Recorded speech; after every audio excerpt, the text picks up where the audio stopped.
ആക്രമണം വെച്ചാൽ ഒരു മനുഷ്യൻ്റെ അഭിമാനത്തെ മുറിവേൽപ്പിക്കുന്നത് ആക്രമണമാണ്, മനസ്സിനെ മുറിവേൽപ്പിക്കുന്നത് ആക്രമണമാണ്, ഒരു സാമൂഹ്യ ശരീരത്തെ കീറി മുറിക്കുന്നത് ആക്രമണമാണ്, മതസൗഹാർദ്ദത്തെ തകർക്കുന്നത് ആക്രമണമാണ്. ആക്രമണം എന്ന് കാണുമ്പോൾ നമ്മൾക്കതിന് പല ഡയമെൻഷൻസ് ഉണ്ട്. ഒരാളെ ആരെങ്കിലും കൂടി തല്ലുന്നു എന്ന് കേൾക്കുന്നത് നല്ല ആക്രമണം. മറിച്ച് നമ്മുടെ സ്വസ്ഥമായി ജീവിക്കാൻ, സമാധാനമായി ജീവിക്കാനുള്ള സാധ്യതയെ തച്ച് തകർക്കുന്ന സകല ആളുകളും അക്രമകാരികളാണ്. അവിടെ നിന്നാണ് ഇത് തുടങ്ങേണ്ടത്. അല്ലാതെ ഇവിടെ ഇത് തൊടുപുഴയും തുടങ്ങാൻ പറ്റില്ല. അതിന് മുമ്പൊന്ന് തുടങ്ങേണ്ട കാര്യമാണെന്നാണ് എൻ്റെ അഭിപ്രായം. അതുപോലെ വളരെ പ്ലാൻഡ് ആയിട്ട് നമ്മുടെ സാമൂഹ്യ ശരീരത്തിനകത്തേക്ക് വിഷം കുത്തിവെക്കുകയും ആളുകളെക്കുറിച്ച് എന്താ അപഖ്യാതി പറഞ്ഞും ഹിറ്റുണ്ടാക്കുകയും നിങ്ങളെക്കുറിച്ച് ഞാൻ അപഖ്യാതി പറഞ്ഞു കളയും, ഇല്ലെങ്കിൽ എന്നെ ഡീൽ ചെയ്യൂ എന്ന് പറഞ്ഞ് പണിയെടുക്കുന്ന ആളുകളോട് നമുക്ക് ആഗോള മാധ്യമ പ്രവർത്തനത്തിൻ്റെ സാധ്യതകളും വെല്ലുവിളികളും എന്ന വിഷയത്തിൽ ക്ലാസ് എടുക്കേണ്ട ഒരു കാര്യമില്ല എന്നുള്ള അഭിപ്രായമുള്ള ആളാണ് ഞാൻ. കാരണം അവർക്ക് നന്നായി അറിയാം എന്താണ് ഈ പണിയെടുത്തുകൊണ്ടിരിക്കുന്നത്, എങ്ങനെയാണ് അവരുടെ ലക്ഷ്യങ്ങൾ നേടുന്നതെന്ന്. അപ്പോൾ അതുകൊണ്ട് ആക്രമണത്തെക്കുറിച്ച് പറയുമ്പോൾ മനുഷ്യർക്കുമേൽ നടത്തുന്ന ആക്രമണങ്ങൾ പലതരത്തിലുള്ളതാണ്. ആ ആക്രമണം കൊണ്ട് എന്താ പറയുക ധനാഢ്യരാവുകയും വലിയ പുള്ളികളായി നടിക്കുകയും ചെയ്യുന്ന ആളുകൾ എന്നതിൽ തുടങ്ങണം എന്നാണ് ഞാൻ പറയുക. ഇപ്പം ഇദ്ദേഹം പറയാണ് എനിക്കെതിരെ 127 കേസുണ്ടെന്ന്. 127 കേസുള്ള ഒരു എന്താണ് യൂട്യൂബർ, അങ്ങനെ ഒരാൾക്കെതിരെ ചുമ്മാ 127 കേസ് വരുമോ? അത് മനുഷ്യരുടെ അന്തസ്സിനിൽ കയറി മേഞ്ഞിട്ടുണ്ടായ കേസാണ്. ഒരു സ്ത്രീക്കെതിരെ ഹണി ട്രാപ്പ് നടത്തുന്ന സ്ത്രീയാണെന്ന വ്യാജ ആരോപണം ഉന്നയിച്ചിരിക്കുന്നു ഈ വിഷ യൂട്യൂബിനകത്തൂടെ. അവരോട് കേസ് കൊടുത്തു. അന്ന് രാത്രി തന്നെ ജാമ്യം കിട്ടി. സംസ്ഥാന പോലീസിൻ്റെ വയർലെസ് സെറ്റിനകത്തെ വിവരങ്ങൾ മോഷ്ടിക്കുന്ന ആൾ ചില്ലറ കേസാണോ? ഡൽഹിയിൽ ഒരു അമ്മയും മകനും ആത്മഹത്യ ചെയ്ത കേസ് ഓർമ്മയുണ്ടോ? അതാ ഇപ്പോൾ ഇയാളുടെ ഭാര്യ ആത്മഹത്യയുമായി ബന്ധപ്പെട്ട കേസ്. മനുഷ്യരുടെ ജീവിതത്തിലോട് കയറി ഇടപെട്ടം കൊണ്ട് നിരങ്ങുകയാണ്. അപ്പോൾ അതിൻ്റെ കുഴപ്പമെന്ന് ചോദിച്ചാൽ ഇത്രയും സീരിയസ് ആയിട്ടുള്ള ഒഫൻസുകൾ എടുക്കുന്ന ഒരാൾ, 127 കേസുള്ള ഒരാൾ, അയാൾ എങ്ങനെയാണ് ഇപ്പോഴും ഇറങ്ങി നടക്കുകയും പിന്നെയും ആർക്കെതിരെയും എന്ത് വ്യാജവും പറയുന്നത്? ഇന്നലെ വരെ ഈ എന്താണ് രാഹുൽ മാങ്കൂട്ടത്തിൽ മഹാവൃത്തികെട്ടവനാണെന്ന് പറഞ്ഞ കണ്ടന്റുകൾ പമ്പ് ചെയ്യുക. ഇന്ന് വന്ന് പറയുന്നു ഒരു താര ടോജോ അലക്സ് എന്ന് പറഞ്ഞ ഒരു യുവതിയുടെ ചിത്രം വെച്ചിട്ട് ആ ഗർഭവും കള്ളക്കഥ എന്നൊക്കെ പറഞ്ഞ് അവരെയും കൂടി അപമാനിക്കുന്ന ഒരു തമ്പുണ്ടാക്കി നേരെ കൗണ്ടർ എന്ന് വെച്ചാൽ ഒന്നിനോടും ഒരു പ്രതിബദ്ധതയുമില്ല. ഇന്ന് എന്ത് വൃത്തികേട് കാണിച്ചാൽ എവിടെയൊക്കെ ചെന്തൊക്കെ ഒഴുക്കുണ്ടാക്കാൻ പറ്റും അത് ചെയ്യുകയാണ്. അങ്ങനെയുള്ള സാമൂഹിക ശല്യങ്ങളായ മനുഷ്യർ എങ്ങനെ ഇറങ്ങി നടക്കുന്നു? അവർക്കെല്ലാം അവരുണ്ടാക്കുന്ന നോക്കൂ, ഞാൻ പറയുന്നത് ഈ വയർലെസ് സെറ്റിലെ വിവരങ്ങൾ മോഷ്ടിച്ച ഒരാൾക്ക് എങ്ങനെയാണ് പെട്ടെന്ന് ജാമ്യം കിട്ടുക? ഇപ്പം ധന്യയെക്കുറിച്ച് ഞാൻ പറയുകയാണ്, ധന്യ ഹണി ട്രാപ്പ് നടത്തുന്ന ആളാണ്. എന്താ അതിൻ്റെ അർത്ഥം എന്നാണ്, എൻ്റെ ആഴം എന്നാണ് ആ പറയുന്ന വാക്കിൻ്റെ അർത്ഥം. അതിനൊരു വനിതാ ജഡ്ജിയുടെ അടുത്ത് ചെല്ലുമ്പോൾ അന്ന് രാത്രി കിട്ടുകയാണ് ജാമ്യം. എങ്ങനെയാണ്?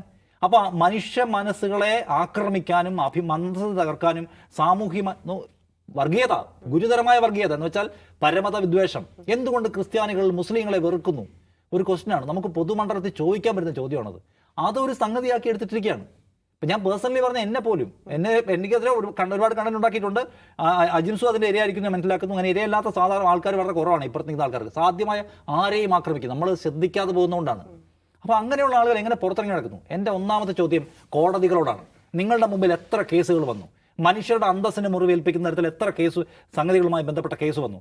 ഗുരുതര സ്വഭാവമുള്ള എത്ര കേസ് വന്നു? എങ്ങനെയാണ് ഒരു ഹാബിച്വൽ ഒഫൻഡർ, ഒരു സീരീസ് ഓഫ് ഒഫൻസിന് മാത്രം കമ്മിറ്റ് ചെയ്യുന്ന ഒരാൾ ഇങ്ങനെ ചുമ്മാ ഇറങ്ങി നടക്കുന്നത്?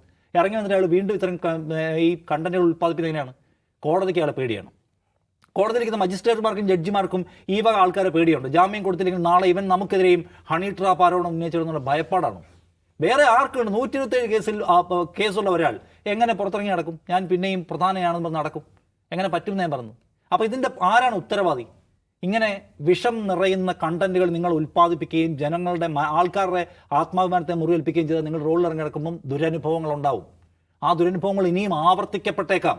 അത് നിയമവാഴ്ച കയ്യിലെടുക്കുക എന്ന് പറയുന്നതിന് തുല്യമാണ്. ആരാണ് അത് തടയേണ്ടത്? ഞാൻ ചോദിക്കേണ്ടത് ആരാ തടയേണ്ടത്? കുഴപ്പമുണ്ടാക്കുന്ന ഒരാളാണെങ്കിൽ ആ ഒരാളെ അവസാനിപ്പിക്കാൻ, ആ ഒരാളെ അയാളുടെ ഒരു മോശം പ്രവർത്തനത്തെ തടയാൻ കോടതിക്ക് കഴിയണം. ഏതു മാർഗത്തിലൂടെയും കഴിയണം.